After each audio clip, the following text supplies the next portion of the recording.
Orient bell tiles studio से आप देख रहे हैं एबीपी न्यूज। नमस्कार, स्वागत है आपका एबीपी न्यूज में। मैं हूं अवधेश। स्पेशल रिपोर्ट की शुरुआत करते हैं और स्पेशल रिपोर्ट में सबसे पहले बात इस वक्त की बड़ी खबर की, वक्त संशोधन बिल को, जिसको लेकर आज पटना टू दिल्ली खलबली मची रहेगी। बड़ी खबर यह है कि वक्त संशोधन बिल के खिलाफ आज प्रदर्शन होगा और आज से all India Muslim Personal Law board का देशव्यापी प्रदर्शन शुरू हो रहा है। पहले चरण में आज पटना में विरोध प्रदर्शन होगा। पटना के गर्दनी बाग में मुस्लिम संगठन प्रदर्शन करेंगे। नीतीश कुमार को भी प्रदर्शन में आने का न्योता दिया गया है। AIMPLB की अगुवाई में कई मुस्लिम संगठन वक्फ संशोधन बिल के खिलाफ मोर्चा खोलकर बैठे हुए हैं। उनका आरोप है कि यह बिल असंवैधानिक है, मुस्लिमों के खिलाफ एक बड़ी साजिश का हिस्सा है। लिहाजा जो भी लोग सेकुलरिज्म को मानते हैं, संविधान को मानते हैं, वो इस बिल की खिलाफत करें। और यही दुहाई देते हुए आज पटना में होने वाले प्रदर्शन के लिए सीएम नीतीश कुमार को भी आमंत्रित किया गया है। हालांकि नीतीश कुमार और उनकी पार्टी NDA का हिस्सा है और वक्फ बिल पर उनका रुख देखते हुए कई मुस्लिम संगठनों ने बीते दिनों उनकी इफ्तार पार्टी से दूरी बनाई थी। लेकिन आज पटना में होने वाले प्रदर्शन में उन्होंने नीतीश कुमार को ही नहीं बल्कि LJP और दूसरी पार्टियों को भी न्योता भेजा है।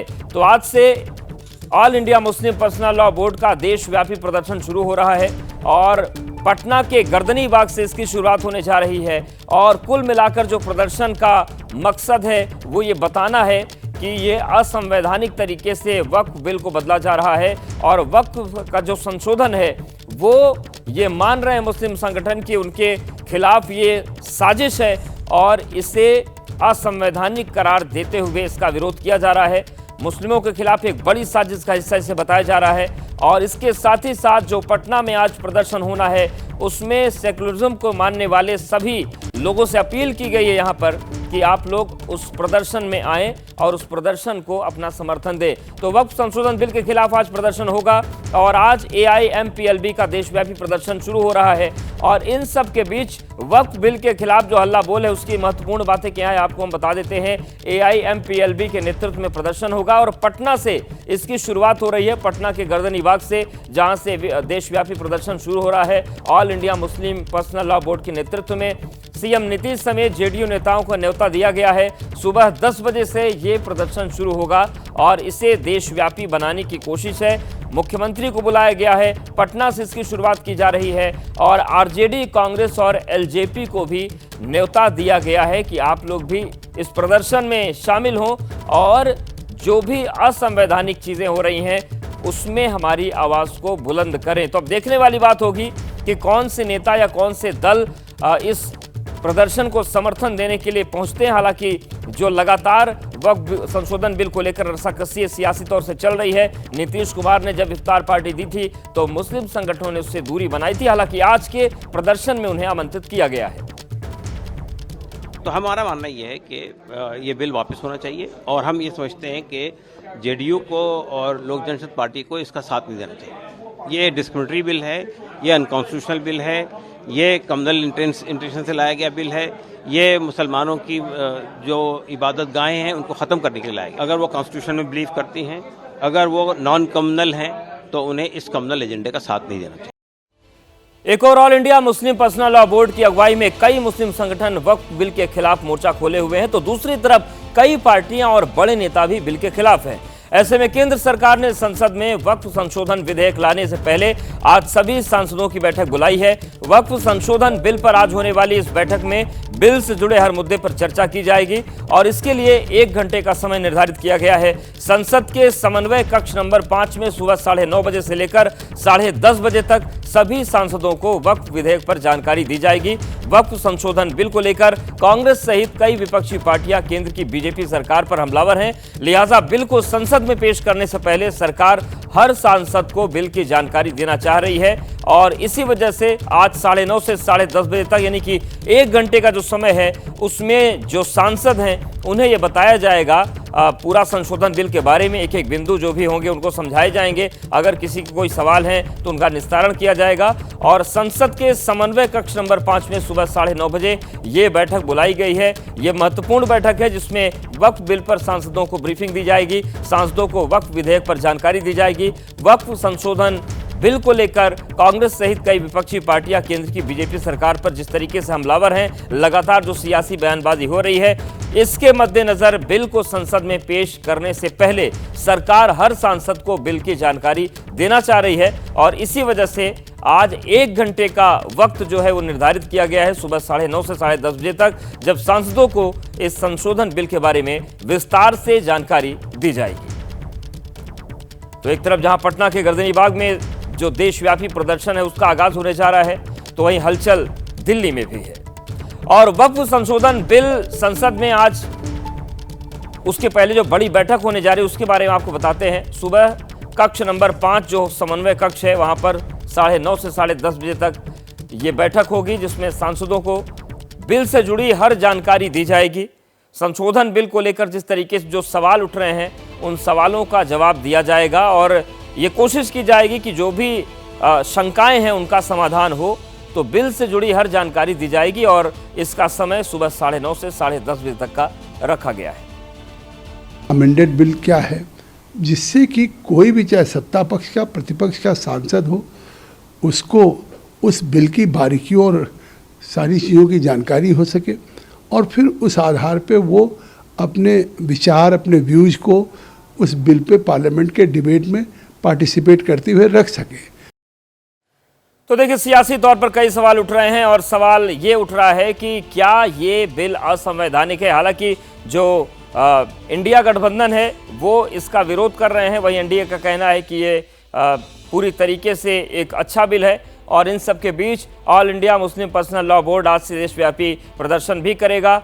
और इन सब के बीच दिल्ली में जो हलचल है वो ये है कि आज सभी सांसदों की बैठक बुलाई गई है और सुबह 9:30 बजे से लेकर 10:30 बजे तक संसद के जो समन्वय कक्ष है वहां पर ये बैठक होगी और सभी सांसदों को इस वक्फ संशोधन बिल के बारे में जानकारी दी जाएगी और केंद्र सरकार की तरफ से ये बैठक बुलाई गई है।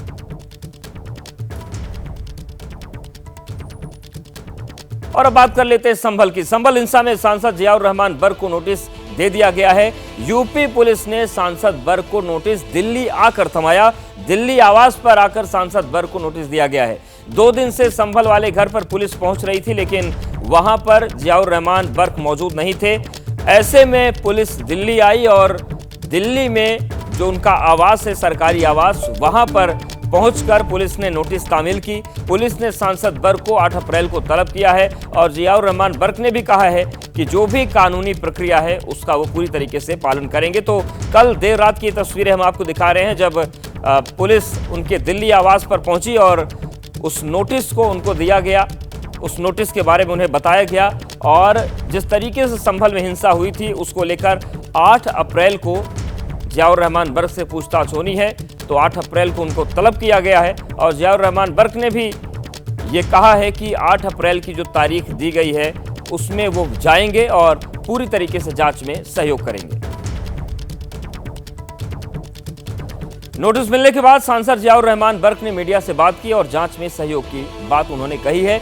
नोटिस रिसीव करने के बाद उन्होंने कहा कि मुझे 8 अप्रैल को बुलाया गया है और मुझ पर लगाए गए सभी तरीके के आरोप बेबुनियाद हैं। उन्होंने ये भी कहा कि मैं जांच में पूरा सहयोग करूंगा। जियाउर जी, क्या नोटिस जो पुलिस की मिली है वो उसमें क्या कुछ कहा गया है? जो नोटिस सीआरपीसी की धारा 41 है और जो कि अब बीएनएस के सेक्शन मतलब 35(3) के तहत जो नोटिस दिया गया है उसको मैंने रिसीव किया है और माननीय हाई कोर्ट ने भी ये आदेश किया था उस समय कि किसी प्रकार की कोई अरेस्टिंग नहीं होगी, नोटिस तामील करा करके सहयोग किया जाएगा।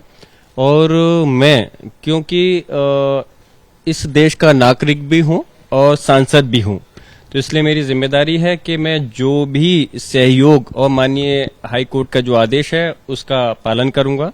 जो भी सहयोग मेरी तरफ से होगा मैं कानून में के दायरे में रहकर पूरा सहयोग करूंगा। जो नोटिस दिया गया उसको मैंने रिसीव किया है और जिस प्रकार से मुझे अब 8 अप्रैल को बुलाया गया है तो मैं 8 अप्रैल में जाकर के जो भी जांच है उसमें मेरा पूरा सहयोग रहेगा। जो आपके ऊपर आरोप लगे हैं उस पर आपका क्या कहना है? देखिए, आरोप तो बिल्कुल पूरी तरह से गलत है, निराधार है। मैं पहले ही कह चुका हूं क्योंकि मतलब ही नहीं बनता। जिस समय ये घटना हुई है उस समय ऑलरेडी मैं था नहीं, मैं all India Muslim Personal Law board की बैठक अटेंड करने, जैसा कि मैं पहले भी कई बार कह चुका हूं, बेंगलोर में था। और जब 19 तारीख में 19 नवंबर को पहला सर्वे हुआ था, उस समय मैं खुद मौजूद था।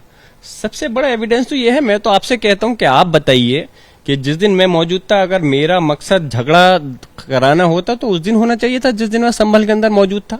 और अगर झगड़ा होता 22 तारीख को जुमे के दिन, जिस दिन हमारे लोगों को नमाज से रोका गया, उसके बावजूद भी हमने बर्दाश्त कर करके कोई प्रकार की घटना नहीं हुई, उस दिन झगड़ा होना चाहिए था। क्यों नहीं हुआ? जिस दिन मैं वहां से बाहर हूं माहौल खराब हुआ। बल्कि मैं तो ये कहता हूं पूरी गारंटी जिम्मेदारी के साथ, अगर मैं 24 तारीख में संभल में होता तो ये घटना नहीं घटती। क्योंकि मैं जो भी खासतौर से मैं इस बात को जिम्मेदारी से कहता हूं, हमारे समाज के लोग माहौल मुसलमान खराब नहीं करना चाहते थे, लेकिन जिस प्रकार जिन लोगों ने भी इस पुलिस के उन्होंने माहौल या प्रशासन के माहौल खराब करने की कोशिश की, जल्दबाजी के अंदर माहौल खराब हुआ। मेरे रहते हुए वो माहौल खराब नहीं होता, क्योंकि मैं दोनों तरफ से बात को सुन करके समझ करके बीच की वो कड़ी में बनता कि जिससे कि हालात को बनाए रखता और माहौल कभी खराब नहीं होता। तो आपने सुना जियाउर रहमान बर्क को, और उनका कहना है कि जिस तरीके से उन पर आरोप हिंसा को लेकर लगे हैं वो पूरी तरीके से बेबुनियाद है। उन्होंने कहा कि नोटिस रिसीव कर लिया है, 8 अप्रैल को तलब किया गया है, वहां पर मैं जाऊंगा, कानूनी प्रक्रिया का पालन भी करूंगा। लेकिन उनका कहना यह है कि वो संभल में थे नहीं जिस हिंसा का आरोप उन पर मढ़ा जा रहा है, और वो इस बात का भी दावा कर रहे हैं कि अगर वो उस दिन संभल में होते तो जो भी घटनाक्रम हुआ था वो नहीं होता। और वो पूरी तरीके से कह रहे हैं कि जिस भी तरीके से उनको आरोपों के दायरे में लाया जा रहा है वो पूरी तरीके से गलत है।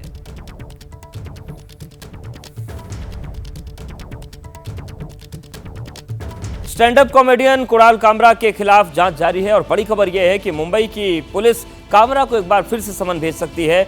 कल कामरा पुलिस के सामने पूछताछ के लिए पेश नहीं हुए, उन्होंने पूछताछ के लिए 7 दिन का समय मांगा। कामरा के खिलाफ क्या कार्रवाई होती है, ये सवाल बना हुआ है। इस बीच कुणाल कामरा ने एक और वीडियो जारी कर शिवसेना पर तंज कसा है, यानी कि पूरी तरीके से वो भी झुकने के मूड में नहीं है, और एक और वीडियो उन्होंने जारी कर दिया है।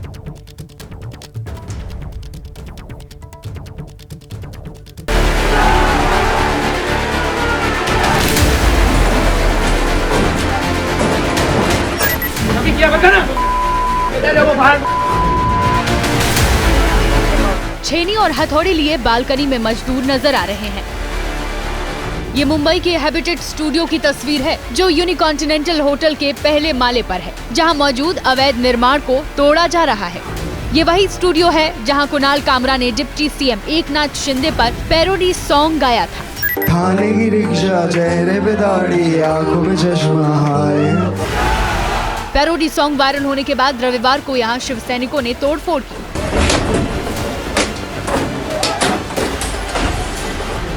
अवैध निर्माण को हटाने का ये काम हैबिटेट स्टूडियो की तरफ से खुद किया जा रहा है। दरअसल 24 मार्च को बीएमसी ने हैबिटेट स्टूडियो का रूफ टॉप हटाकर यहाँ नोटिस चस्पा किया था। एक दिन बाद स्टूडियो मालिक की तरफ से खुद अवैध निर्माण पर कार्रवाई शुरू कर दी गई। जिन कुणाल कामरा की वजह से हैबिटेट स्टूडियो निशाने पर आया, वो खुद फिलहाल गायब है। सोशल मीडिया पर उनका कथित ऑडियो वायरल हो रहा है, जिसमें कामरा के तमिलनाडु में होने का दावा किया जा रहा है। वो मुख्यमंत्री है, उनके बारे में क्या वीडियो डाले तूने? देखा ना आपने वीडियो? देखा है, होटल तो जाके देख ले, हम लोग ने क्या हाल किया। अभी तू जिधर मिलेगा ना तेरा भी वही हाल होगा। किधर रहता है तू? तमिलनाडु। एकनाथ शिंदे के अपमान पर शिव सैनिकों का गुस्सा 7वें आसमान पर है। मंगलवार को खुद डिप्टी सीएम एकनाथ शिंदे ने कैमरे पर आकर इस पूरे विवाद पर चुप्पी तोड़ी। किसी पर हास्य व्यंग करना, कटाक्ष करना गलत नहीं है, लेकिन इसकी भी एक मर्यादा होती है। जो किया ऐसा लगता है कि उन्होंने सुपारी लेकर किया है। कटाक्ष करते समय एक शिष्टाचार बनाए रखा जाना चाहिए, वरना एक्शन का रिएक्शन भी होता है। शिंदे समर्थकों की तोड़फोड़ की कार्रवाई को एक्शन का रिएक्शन बता रहे हैं, यानी शिवसेना फिलहाल इस मुद्दे पर शांत नहीं रहने वाली। तो दूसरी तरफ कामरा भी पीछे हटने को तैयार नहीं है। 4 पन्नों का बयान जारी कर कामरा ने लिखा, मैं माफी नहीं मांगूंगा। मैंने जो कहा वो वही है जो पहले डिप्टी सीएम अजित पवार ने दूसरे डिप्टी सीएम एकनाथ शिंदे के बारे में कहा था। मुझे भीड़ का डर नहीं है। मैं अपने बिस्तर के नीचे छिपकर इसके खत्म होने का इंतजार नहीं करूंगा। जारी बयान में ही कामरा ने पुलिस और अदालत का सहयोग करने की बात कही है। मुंबई पुलिस ने मंगलवार को कुणाल कामरा को पूछताछ के लिए बुलाया, लेकिन वो पूछताछ में शामिल नहीं हुए। बताया जा रहा है कि कुणाल कामरा ने हाजिर होने के लिए हफ्ते भर का वक्त और मांगा है। फिलहाल कुणाल कामरा की इस अपील पर मुंबई पुलिस ने कोई फैसला नहीं लिया है। वही कामरा का कॉमेडी कांड महाराष्ट्र से निकलकर देश भर में पहुंच चुका है। सीएम योगी से लेकर कंगना कुणाल कामरा को अभिव्यक्ति की आजादी की सीमाएं समझा रहे हैं। आपके अभिव्यक्ति की स्वतंत्रता किसी दूसरे पर व्यक्तिगत प्रहार करने के लिए नहीं हो सकती है। दुर्भाग्य है कि कुछ लोगों ने देश का चीरहरण करना, विभाजन की खाई को और चौड़ी करने के लिए इस अभिव्यक्ति की स्वतंत्रता को अपना जन्मसिद्ध अधिकार मान लिया है। शिंदे जी जो है वो कभी किसी जमाने में रिक्शा चलाया करते थे, आज वो अपने दम पर इतना आगे आए हैं। और ये कौन उनके खुद की क्या क्रेडेंशियल्स है, कौन हैं ये लोग जो कुछ जिंदगी में कर नहीं पाए। 5 साल पहले मुंबई में जब कंगना के दफ्तर पर बुलडोजर चला था, तब कामरा ने संजय राउत के साथ मिलकर उनका मजाक उड़ाया था। और अब कंगना आईना दिखा रही हैं। वैसे कुणाल को भी कई विपक्षी नेताओं ने समर्थन दिया है। अखिलेश ने स्टूडियो में हुए नुकसान के लिए आर्थिक मदद भी पेश की है। ओडिशा विधानसभा में मिडनाइट सियासी हंगामे और ड्रामे की विधानसभा में सो रहे कांग्रेस विधायक, जिन्हें विधानसभा से 7 दिन के लिए निलंबित कर दिया गया है। विधायकों के निलंबन के खिलाफ कांग्रेस विधानसभा के अंदर और बाहर लगातार प्रदर्शन कर रही है। दरअसल कल महिला सुरक्षा की मांग को लेकर कांग्रेस के विधायक हंगामा कर रहे थे और अनुशासनहीनता के आरोप में 12 विधायकों को सस्पेंड कर दिया गया। अब कांग्रेस इसे आवाज दबाने की कोशिश करार दे रही है और आप देखिए किस तरीके से नारेबाजी हो रही है और विरोध जताया जा रहा है।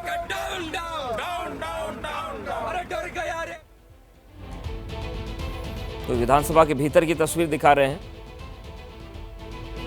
महिलाओं के सुरक्षा की बात करना इस देश में कब से गुनाह हो गया। सदन में चुने हुए जनप्रतिनिधि हैं, अगर वो सदन में, जहां इस उड़ीसा प्रदेश में 64,000 से अधिक महिलाएं गायब हैं, अगर वो सदन में सरकार से जवाब चाहते हैं, मुख्यमंत्री से जवाब चाहते हैं, हाउस कमेटी चाहते हैं, तो सरकार डर किससे रही है। सदन में हमारे कांग्रेस पार्टी के विधायकों को 12 लोगों को सस्पेंड करके लोकतंत्र की गरिमा को तार तार किया, उनकी हत्या किया है। हम चुप नहीं बैठेंगे। 27 को हमारा घेराव प्रदर्शन निश्चित। बार बार जो राइटर्स टेबल है ऊपर को, उसके ऊपर चढ़ना और जैसे करके हाउस में आके हुइसिल मारना, आके बाजा को लेके बजाना, अंदर आके हाउस को डिस्टर्ब करना, गाली गुलज करना, स्पीकर के ऊपर मिसबिहेव करना और हाउस को इंटरप्ट करना। भाई साहब आप बताइए कि ये जो हाउस चल रहा है किसके पैसे पे चलता है?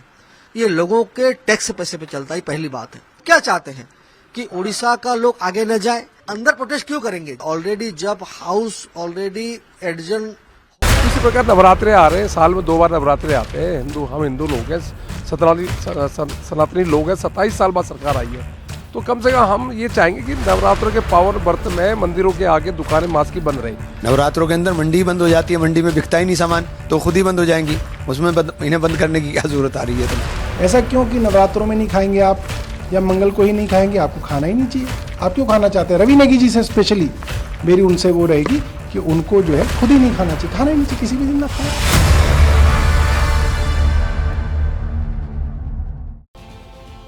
30 मार्च से नवरात्र शुरू हो रहे हैं और नवरात्र के दूसरे ही दिन 31 मार्च को ईद है। आप कहेंगे परेशानी क्या है? दोनों समुदाय अपना अपना त्योहार अपने तरीके से मनाएंगे।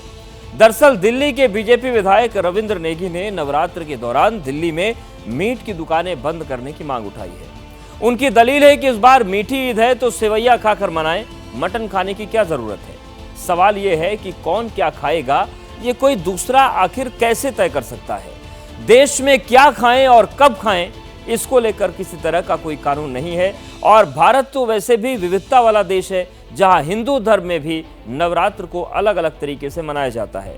तय है आने वाले दिनों में रविंद्र नेगी का छोड़ा गया शगुफा जोर पकड़ेगा। तो उसको अंदर क्या है? निजाकत अली क्यों आ रहा है? सुन ले मेरी बात, इतना ज्ञान मत दे हमें। निजाकत अली आ रहा लिखा हुआ। इस पर लिख नहीं जाकर अली, इसको बंद करो, आप लोग को करवाओ जी, इसको पेपर लगवाओ, पेपर लगा के इस पर निजाकत अली लिखो। आपकी स्क्रीन पर मौजूद ये दिल्ली के पटपड़गंज से विधायक रविंद्र नेगी हैं, जो अक्सर बाजारों में दुकानों का औचक निरीक्षण करते हुए दिखाई देते हैं। वही तो आपका नाम फैज है तो फैज लिखो ना, इसमें न्यू गढ़वाल क्यों लिखा हुआ आपने? ये फैज नाम है, न्यू गढ़वाल लिख के बेच रहा है यार, इसमें फैज लिखो फटाफट। वही रविंद्र नेगी जिन्होंने पटपड़गंज सीट पर आम आदमी पार्टी के अवध ओझा को हरा दिया था। अबे ओए लड़के, तेरा क्या नाम है? सर मेरा गुड्डू है। गुड्डू सर। वैसा नाम बता, दूसरा गुड्डू नहीं, कुछ और नाम बता। सर आधार कार्ड देख लीजिए। क्या मुस्लिम है? जी सर। तो यहाँ पे यार अपना नाम लिखो पहले। सर ये लग रहा था, मैं क्या लगा? यहाँ लगाओ बढ़िया सा, यहाँ लगाओ गुड्डू भाई लिखो पर, यहाँ पे बिल्कुल भाई, बिल्कुल साफ नाम लिखो। नाम नहीं लिखोगे तो जमा हो जाएगी जल्दी।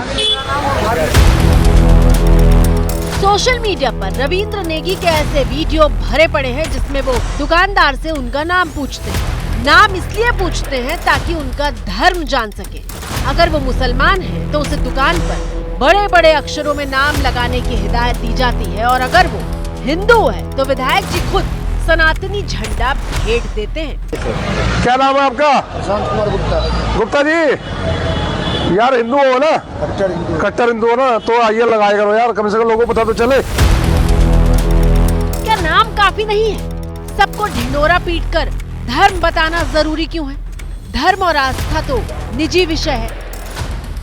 खैर, रविंद्र नेगी जी इस बात से इत्तेफाक नहीं रखते और आज उनकी चर्चा करने की जरूरत इसलिए पड़ रही है क्योंकि वो नवरात्र में मटन की दुकानों को बंद रखने की अपील कर रहे हैं।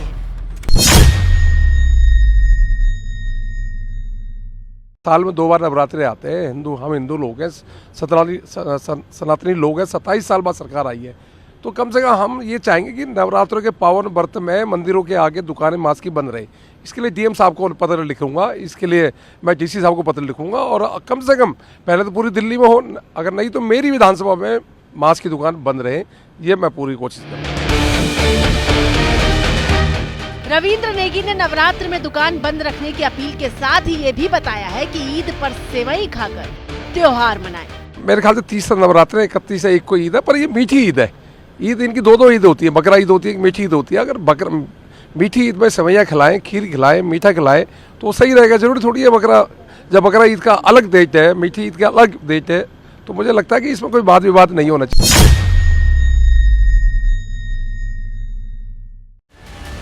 दुकानें बंद करने के पीछे रविंद्र नेगी 27 साल बाद दिल्ली में बीजेपी की सरकार आने का तर्क पेश कर रहे हैं, जबकि आम आदमी पार्टी नेगी से पूछ रही है कि वो नॉनवेज खाते ही क्यों हैं। मैं रवि नेगी जी को ये सलाह दूंगा कि आप नॉनवेज छोड़ दीजिए। ऐसा क्यों कि नवरात्रों में नहीं खाएंगे आप, या मंगल को ही नहीं खाएंगे? आपको खाना ही नहीं चाहिए, किसी भी दिन ना खाएं। क्यों खाना चाहते हैं वो? भाई भगवान तो हर रोज है, बुध को क्यों खाना चाहते हैं, बृहस्पति को क्यों खाना चाहते हैं? ना ही खाएं। अब कैलेंडर पर तारीख भी देख लीजिए।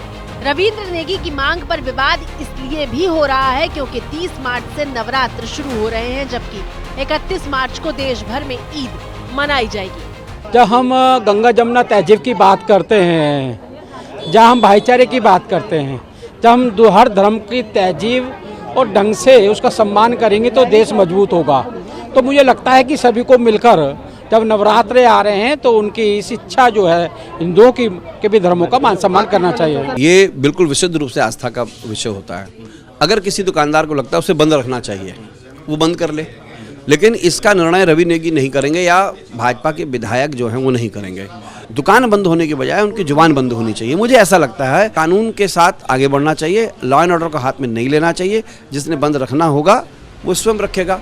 बात तो ठीक है कि नवरात्र में कोई मटन की दुकान बंद रखनी है या नहीं, इसका फैसला तो दुकानदार करेगा। वैसे ये पहली बार नहीं है जब रविंद्र नेगी इस तरह से नवरात्र में दुकानें बंद करवा रहे हो। कल से नवरात्रे हैं, बढ़ा के रखनी है, ठीक है बेटा, निवेदन है। कल से नवरात्रे है भाई, कल से आपने पैक रखनी है, निवेदन है मेरा तुमसे, ठीक है। एक चुल में क्या मंदिर है ना पीछे, इस मंदिर की वजह से हम लोग ज्यादा वो करते हैं क्योंकि पूजा पाठ होता है यहाँ पे।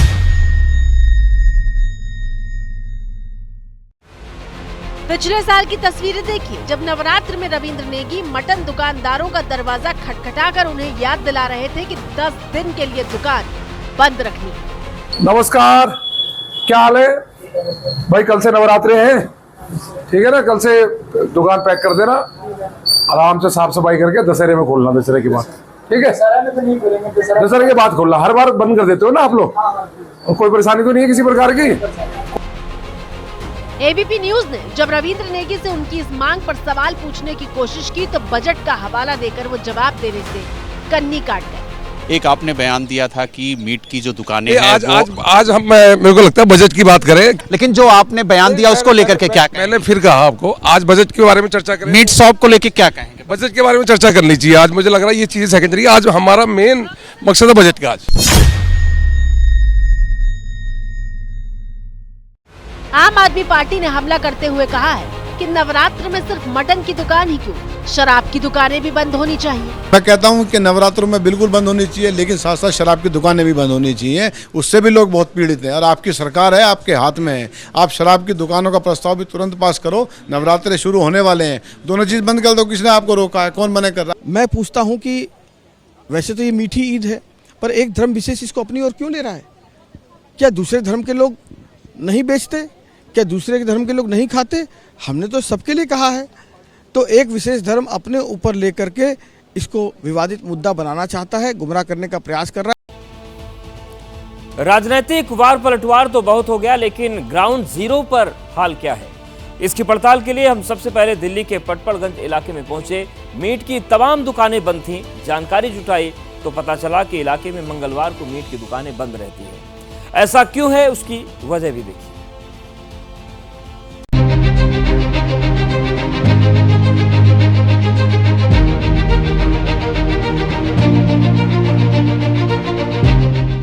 पटपड़गंज इलाके में मंगलवार को मीट की दुकानों पर ताला रहता है, क्योंकि विधायक रविंद्र नेगी ने इलाके के व्यापारियों से ऐसा करने का निवेदन किया था।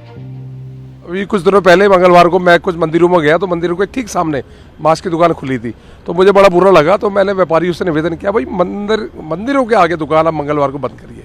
उन्होंने सहज स्वीकार करा, पूरी पटपड़गंज में मंगलवार को दुकान बंद होने लग गई है। बड़ी बात यह है कि इलाके के व्यापारियों ने विधायक जी के निवेदन को स्वीकार करके मंगलवार को दुकानें बंद भी कर दी, और इस बार नवरात्र में दुकान बंद करने के लिए भी तैयार हैं। लेकिन दुकानदारों का एक सवाल है कि अगर वो 9 दिन दुकान बंद रखेंगे तो उनका घर कैसे चलेगा। इनकी सरकार हमको गारंटी दे दे कि हम 1000 रुपए रोज देंगे उसको, जितनी उसकी झाड़ी है हम बंद कर देंगे, जो भी बेच रहा हो। व्यवस्था होनी चाहिए। व्यवस्था होनी चाहिए ना। अगर तुम 9 दिन बंद करवा रहे हो तो उसको कुछ दो, तो जिससे कि वो बंद करके घर बैठे खाएगा। उसको क्या जरूरत है दुकान खोलने की? 9 दिन के पैसे दे दो उसको। भाई साहब, ये गलत फैसला है, ये गलत फैसला है। ये फैसला अभी क्यों हुआ? पहले भी होना चाहिए था। पहले भी हम ही लोग थे, कोई बाहर से आए नहीं, हम ही लोग थे। आपकी भी दुकानें हैं? हाँ, हमारी खुद मीट की दुकान है। अब हम खुद जा रहे 10 दिन बाद गाँव। अब त्यौहार मना के गाँव जाएंगे, फिर आके वहाँ से बेचेंगे। क्या करें, हमारा तो नुकसान हो गया। ये अब 9 दिन बताओ दुकान बंद करा दोगे? किसी के बच्चे हैं, बीबी स्कूल की फीस बननी है, इतनी महंगाई हो रही है, कहाँ से भरेगा वो? 9 दिन घर पे बैठेगा, क्या करेगा? जिसका काम ही वो है नॉन वेज का, वो क्या करेगा? अब क्या काम करें, हमें तो समझ में नहीं आ रहा। बैटरी रिक्शा भी हमारा बंद कर दिया, क्या करें बताओ। जो दुकानें हैं वो आप लोग नवरात्र में बंद कर देते हैं अमूमन? कर दिया भाई साहब, अब तो डर से कर दिया बंद। हाँ, हमें तो डर लग गया भैया, कहीं हमें बंद ना कर दे। जो हमारे बच्चे घर में वो रोड पे आ जाएंगे। अब तो कर दिया हमने डर से बंद।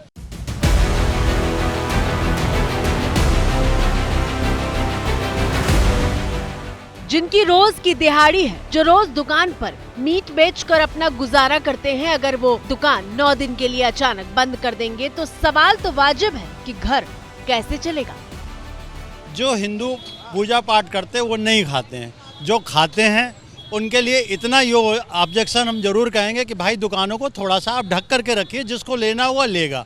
दूसरी रह गई, नवरात्र के अंदर 100% की जगह 25% बिक्री मीट की रह जाती है, नॉन वेज की अपने आप, क्योंकि खाने वाले तो हिंदू ही हैं भाई। तो 25% बिक्री रह गई है, वो अपना ढक के कर लेगा, उसका कम से कम किराया तो निकलेगा। सिर पे तो किराया नहीं चढ़ेगा भाई, इतनी मांग है और क्या मांग है। उनका घर कैसे चलेगा? अगर दुकानें बंद होती हैं, किराया चढ़ जाता है, सारा सिस्टम बिगड़ जाता है, 10 दिन दुकान बंद रखना कोई मजाक नहीं होता है। जिन्होंने ये 9 दिन के लिए बंद रखा है उसको तो पहले सबसे पहले ये सोचना चाहिए था कि इनका घर का खर्चा 9 दिन का चलेगा कैसे, पहले उसके बारे में सोचना चाहिए ना। 9 दिन का बाद में सोचना चाहिए कि बंद कैसे करेगा वो, भाई उसके भी बच्चे हैं, वो भी कहाँ जाएगा। ये सच है कि नवरात्र में वैसे भी मीट की बिक्री 75% तक गिर जाती है, क्योंकि ज्यादातर हिंदू मांस नहीं खरीदते। लेकिन 25% बिक्री होती है तो कम से कम मटन की दुकानों का किराया निकल आता है। बड़ी खबर झारखंड के हजारीबाग से है, जहां पर कल मंगला जुलूस के दौरान भारी बवाल हुआ। हर मंगलवार को मंगला जुलूस निकाला जाता है। आरोप है कि डीजे पर सांप्रदायिक गाना बजाने को लेकर 2 पक्षों में विवाद हो गया और उसके बाद पथराव शुरू हो गया। पुलिस ने भीड़ को काबू करने के लिए लाठीचार्ज और हवाई फायर किया। इलाके में भारी संख्या में पुलिस बल को तैनात कर दिया गया है। घटना करीब रात 11 बजे की है। फिलहाल जो अपडेट है उसके मुताबिक हालात पूरी तरीके से काबू में है। लेकिन बड़ी खबर आ रही है झारखंड के हजारीबाग से, जहां पर कल जमकर बवाल हुआ है मंगला जुलूस के दौरान। और वो तस्वीरें भी देखिए, हम आपको दिखा रहे हैं कि जब हालात बिगड़े तो पुलिस को लाठीचार्ज करना पड़ा। इसके साथ ही साथ हालात को संभालने के लिए हवाई फायरिंग का सहारा भी लेना पड़ा। दरअसल मंगला जुलूस हर मंगलवार को निकलता है और इसी बीच सांप्रदायिक गाने को लेकर विवाद शुरू हुआ और पत्थरबाजी होने लगी। और फिर आप देखिए किस तरीके से पुलिस ने लाठियां भाजी और उसके बाद हवाई फायर करके भी भीड़ को काबू में करने की कोशिश की गई। लगभग रात के 11 बजे के आसपास का ये पूरा मामला है, जब 2 पक्ष आपस में भिड़ गए, हालात बिगड़ने लगे। पुलिस मौके पर पहुंची और बड़ी संख्या में अब फोर्स को तैनात किया गया है। लेकिन राहत की बात यह है कि फिलहाल हालात पूरी तरीके से काबू में है। झारखंड के हजारीबाग की हम तस्वीर आपको दिखा रहे हैं, जहां पर मंगला जुलूस के दौरान ये पूरी विवाद की स्थिति बनी। आरोप ये लग रहे हैं, जानकारी निकलकर सामने आ रही है कि एक गाना बज रहा था। और चंदन हमारे सहयोगी जुड़ गए हैं हजारीबाग से। चंदन, ये पूरा मामला क्या था और फिलहाल कैसी स्थिति है? जी देखिए, हजारीबाग से जो घटना सामने आ रही है बड़ी खबर के रूप में देखा जा रहा है। हजारीबाग में रामनवमी के जुलूस के दौरान गाना बज रहा था, जिस कारण से जो दूसरा पक्ष है, जिसको असामाजिक तत्व कहा जा सकता है, वो उन्होंने पथराव शुरू कर दिया, जिसके बाद कई लोग घायल हुए हैं। हालांकि जो तनाव था वो काफी बढ़ चुका था, जिस कारण पुलिस को 4 राउंड फायरिंग भी करनी पड़ी, जिसके बाद जो लोग थे वो भीतर हुए हैं। फिलहाल जो है स्थिति को देखा जाए तो स्थिति अभी पुलिस के काबू में है और घटना जो है वो देर रात्रि की बताई जा रही है। फिलहाल जो है पुलिस पूरी तरह से कैंपेनिंग कर रही है। एसपी वहाँ खुद मौजूद हैं और जो भीड़ है वो अभी जो असामाजिक तत्व है उसकी तलाश में पुलिस लगातार छापेमारी भी कर रही है। जी चंदन, ये जो मंगला जुलूस निकलता है ये किसी खास मौके पर निकलता है या फिर हर मंगलवार की परंपरा है? देखिए, रामनवमी से पहले जो है वो मंगलवार को जो मंगला जुलूस है वो निकाला जाता है। रामनवमी के पर्व को देखते हुए ये परंपरा लगातार कई सालों से लगातार चलती आ रही है। हालांकि इस जुलूस में जो है वो पूरा भक्तिमय होता है। सामाजिक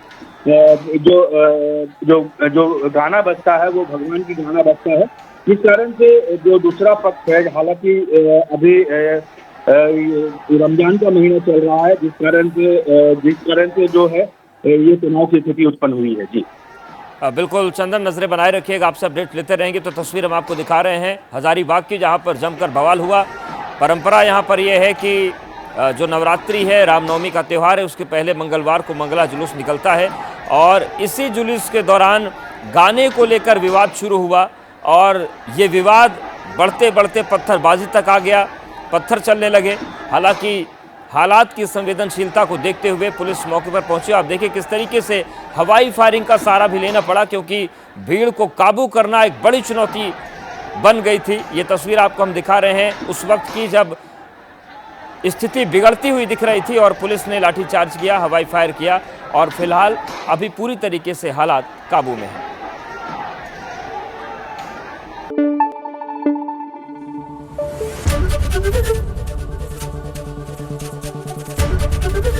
एबीपी न्यूज आपको रखे आगे।